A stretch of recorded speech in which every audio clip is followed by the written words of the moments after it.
Nascido na capital pernambucana em 1948, é um dos mais renomados juristas do Brasil. Sua formação se deu entre o Recife e Harvard, nos Estados Unidos. Durante o governo de José Sarney, atuou no Ministério da Justiça. Consultor da Unesco e do Banco Mundial, ocupa a cadeira 27 da Academia Pernambucana de Letras. Seu livro, intitulado Fernando Pessoa, uma quase autobiografia, ganhou o prêmio senador José Hermílio de Moraes da Academia Brasileira em 2012, como o melhor livro publicado no Brasil em 2011. Com a mesma obra, conseguiu o primeiro lugar na Bienal do Livro em Brasília e também o Jabuti, em São Paulo. Em Portugal, recebeu o prêmio Dário Castro Alves, ocasião em que foi saudado pelo ex-presidente Mário Soares. O advogado e escritor José Paulo Cavalcante está no centro do Roda Viva de hoje.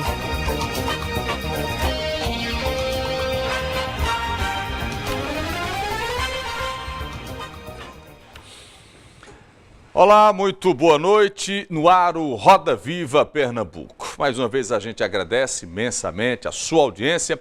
Você nos acompanha a partir de agora através da TV Nova TV Cultura, o canal 22.1. Pela NET você nos acompanha no canal 15, pela Sky no canal 322 e para todo o estado, canal 31 e canal 25. Além, claro, de todos os canais de comunicação pela internet. Você acompanha a gente pelo Facebook, pelo Instagram e a partir de agora também, claro, pode interagir conosco. Hoje nós estamos tendo o prazer de receber o jurista José Paulo Cavalcante Filho, que vai conversar conosco essa noite no Roda Viva, para bater um papo com o Dr. José Paulo Cavalcante Filho, uma mesa seleta hoje à noite, professora Fernanda Bergamo conosco.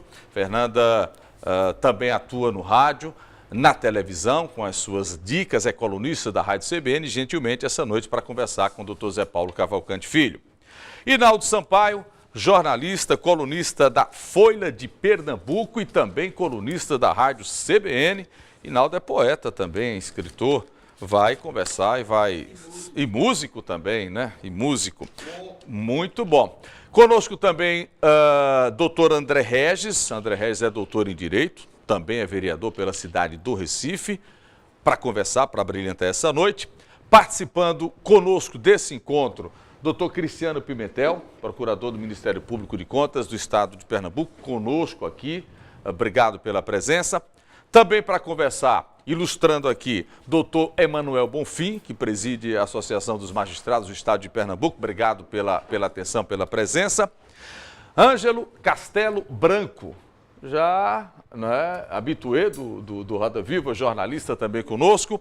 Os traços, a brincadeira, a charge com Ronaldo Câmara, gentilmente cedido aí pelo Jornal do Comércio. Obrigado mais uma vez. A presença de Ronaldo, a presença de todos vocês e vamos brincar um pouquinho de conversar. Doutor Zé Paulo, obrigado pela atenção, pelo espaço aí na agenda, é sempre bom tê-lo, né? Já conversamos quase que semanalmente, porque o senhor também é colunista da Rádio CBN. É verdade. E é bom tê-lo aqui para conversar e para que o público de casa possa, enfim, se deliciar um pouco com esse bate-papo. Obrigado pela atenção. Tudo bem? Muito bem. Então tá bom, então vamos conversar a nossa conversa, né? Fernanda, a única mulher aqui na nossa mesa, né? Vou começar com você, Fernanda. E eu já começo agradecendo o convite, porque eu sou fã de Dr. José Paulo, antes de ser uma apaixonada por Fernando Pessoa, mas especialmente pelo meu encantamento com essa literatura portuguesa que me foi apresentada quando eu era aluna do curso de letras, e lendo a sua obra, eu fiquei encantada e mais curiosa, porque você nos apresenta um Pessoa muito humano, não é? Porque assim, o fã do texto de Pessoa desconhece. Por isso que eu acho muito feliz, uma quase autobiografia. E eu já começo com uma curiosidade enorme. Em determinado momento, você conta que o viu no Chiado, não é? E que a sua esposa diz que não era, que era uma pessoa completamente diferente. Mas essa paixão, né? Porque, com certeza, você começa como um apaixonado pela obra dele. Mas tudo que começa com a verdadeira paixão, no decorrer dos anos, às vezes ela se desgasta. Como é que aconteceu isso, doutor José Paulo? É engraçado essa história, porque eu encontrei com pessoa no Praça Camões e aí resolvi segui-lo, uma certa distância, prudentemente. O senhor olhou para trás meio desconfiado, aí trocou de caminho e foi para a Igreja dos Mártires, à direita. E eu fui atrás dele. Ele olhou para mim, aí trocou de lado, foi lá para Brasileiro, para o outro lado, e eu atrás dele, porque respeitosamente. Aí ele olhou para trás, aí trocou para Livraria Bertrand, o outro lado da calçada, e eu atrás dele. Quando ele chegou no meio da rua Ivens, olhou para trás pela última vez e deu uma carreira desesperada. Letícia ficou me censurando que eu pus o rapaz para correr, mas eu não tenho nenhuma dúvida de que era a pessoa mesmo, e minha conclusão é que Maria Letícia não conhece nada de fantasma. Era a pessoa. E há uma coisa curiosa, porque quando eu conversei com a editora, o que eu disse à editora é que a obra de Pessoa estava muito bem estudada, mas a pessoa física ele era um desconhecido. Então a editora disse, escreva a biografia que eu publico.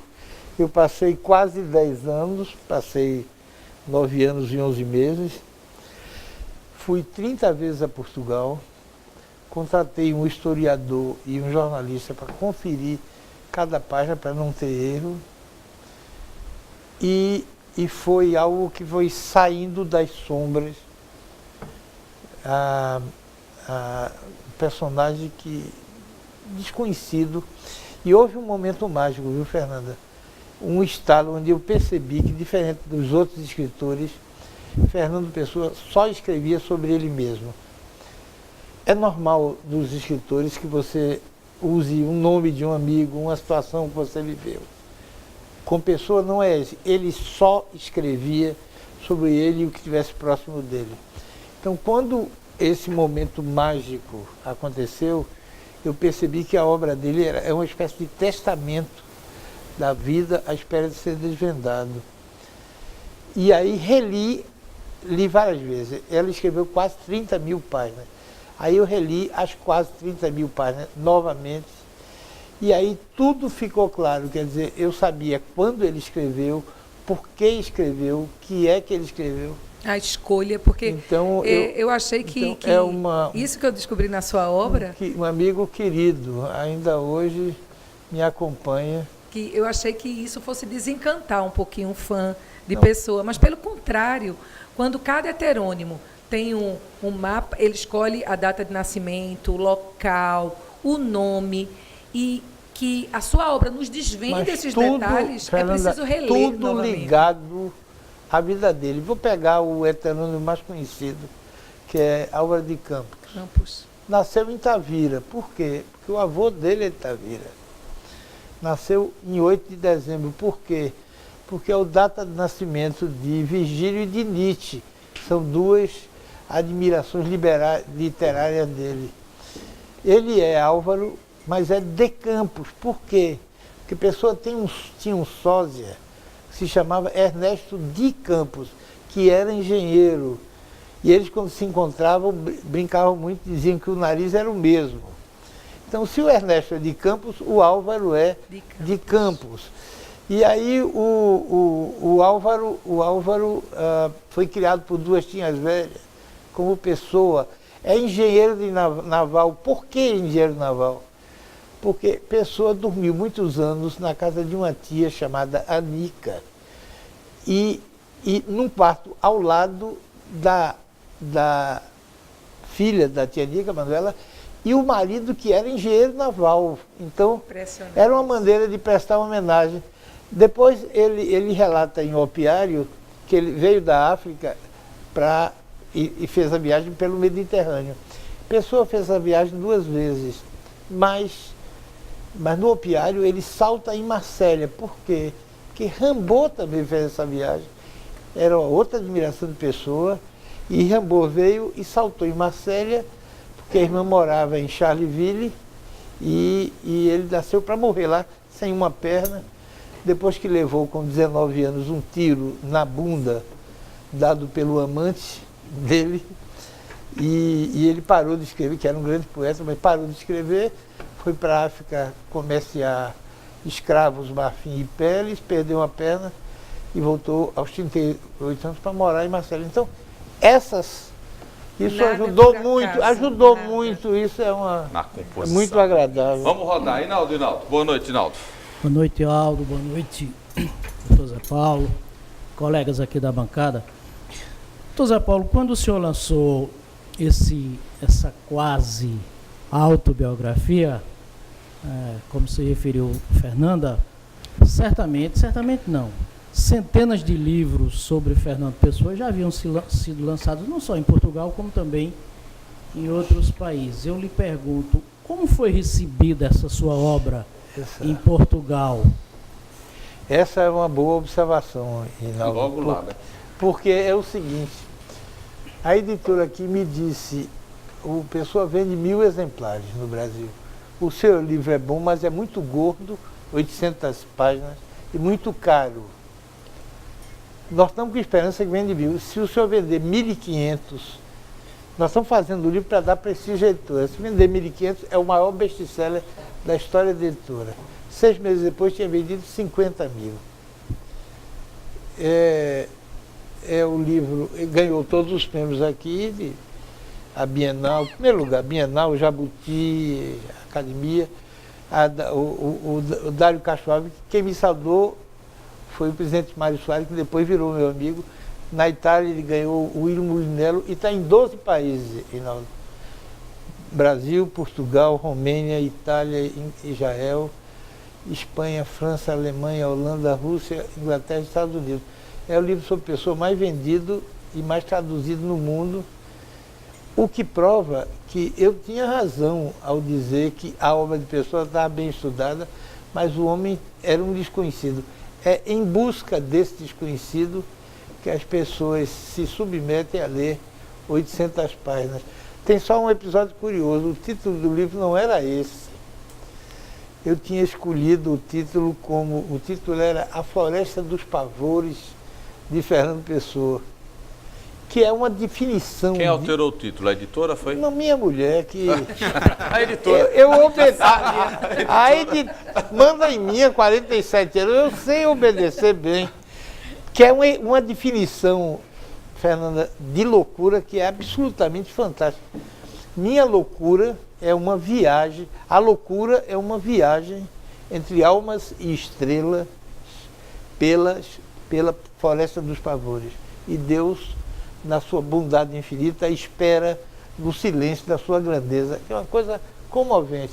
Floresta dos Pavores. Maria Letícia disse, é o pior título que eu já vi na minha vida. Mude. Aí escolhemos 18 amigos independentes e pedimos a opinião deles, e houve uma coisa desagradável, que eu perdi por 18-0. Todos acharam o livro com título péssimo. Foi uma boa derrota, né? Foi boa. André, vamos começar aí, André, com a sua participação. Boa noite. Boa noite, Aldo. Grande prazer estar aqui nesse momento tão importante de entrevista a uma pessoa da dimensão múltipla, não é? do José Paulo Cavalcante Filho. E aí eu vou explorar numa outra dimensão. O senhor foi ministro da Justiça durante o período de transição democrática. E, nesse momento, nós estamos no período de transição de governo, numa eleição completamente atípica. Acredito que basta a gente ler todos os jornais e as colunas, inclusive, de Inaldo, e o fenômeno que nós estamos observando agora não era antecipado por ninguém. O Brasil, pós-eleição, é algo que simplesmente aconteceu nessa onda Bolsonaro. E, no que se refere ao Ministério da Justiça, Bolsonaro escolheu o Sérgio Moro para ser o seu ministro. O super, né? O ministro, super-ministro da Justiça. Eu queria saber qual a sua opinião sobre essa escolha e em relação não apenas a essa escolha, mas também ao equilíbrio do Supremo Tribunal Federal, que é uma corte que o senhor tem muita aproximação, inclusive o seu nome foi ventilado várias vezes para a composição da nossa Suprema Corte. E, inclusive, nesse contexto em que o ministro da Justiça, pelo que foi noticiado pela imprensa, ele é um ministro da Justiça com um passaporte para o Supremo Tribunal Federal assim que abrir a próxima vaga. Qual a sua opinião sobre essa escolha do presidente Sérgio Moro, aliás, presidente Bolsonaro, do ministro Sérgio Moro, já que tem tantas repercussões, não é? Ô, André, eu estou muito à vontade, João, porque André é meu exemplo de homem público, de forma que eu estou muito à vontade tem todos os defeitos e todas as qualidades que se espera de uma pessoa devotada à causa pública. Defeito que é ruim para ele. Eu já disse isso. E a minha primeira observação é que não é tão inesperado assim. No começo do ano, houve 2 pesquisas que chegaram milagrosamente aos mesmos números, uma da Datafolha e uma da Fundação Getúlio Vargas. Chegaram 81% da população queria votar em quem não fosse político. Bolsonaro, na minha opinião, era o menos provável de todos os possíveis candidatos a presidente. Eu estou absolutamente convencido que se Joaquim Barbosa fosse candidato, o presidente seria ele. Se Luciano Huck fosse candidato, seria ele. Se Sérgio Moro fosse candidato, seria ele, com muito mais facilidade do que ele. Foram ficando pelo caminho todos, o último que restou, improvável. Eu estou convencido que o Bolsonaro nasceu para ser um cabo da Tiolo. Se houvesse um outro candidato que encarnasse esse sentimento difuso de reação a uma degenerescência da realidade política brasileira. De forma que ele foi candidato, está fazendo, não sei se o Sinaldo concorda comigo, está fazendo o que ninguém acreditava que era possível. O Bolsonaro. O Bolsonaro indicar pessoas de bem para os cargos sem fazer composição. Ah, mas o Brasil não pode ser administrado, tem que fazer composição. Está fazendo um grande ministério sem compor com deputado nenhum. Sem o presidencialismo Dizia-se, de coalizão, todo mundo dizia, não é possível. Está fazendo. Eu tenho um amigo querido, André, que é médico em São Paulo. Vou preservar o nome dele. Saiu o anúncio de que seria ministro da Saúde. Aí liguei para ele para dar os parabéns. Ele disse, não vou ser não. Porque ele foi indicado pelo PP. E disse, Zé Paulo, é o seguinte, acaba de sair de minha casa o presidente do PP. Não vou dar o nome, mas todo mundo sabe quem é. E me trouxe uma relação de 45 nomes que seriam nomeados para os cargos do Ministério da Saúde. Eu disse, quantos cargos eu tenho para nomear? Ele disse, esses 45. E não tem nenhum cargo que sobre para mim. O senhor já é ministro da Saúde, quer mais ainda. Ele disse, eu posso nomear pelo menos o tesoureiro do Ministério. E o presidente do PP, disse a ele, esse é que você não pode nomear mesmo.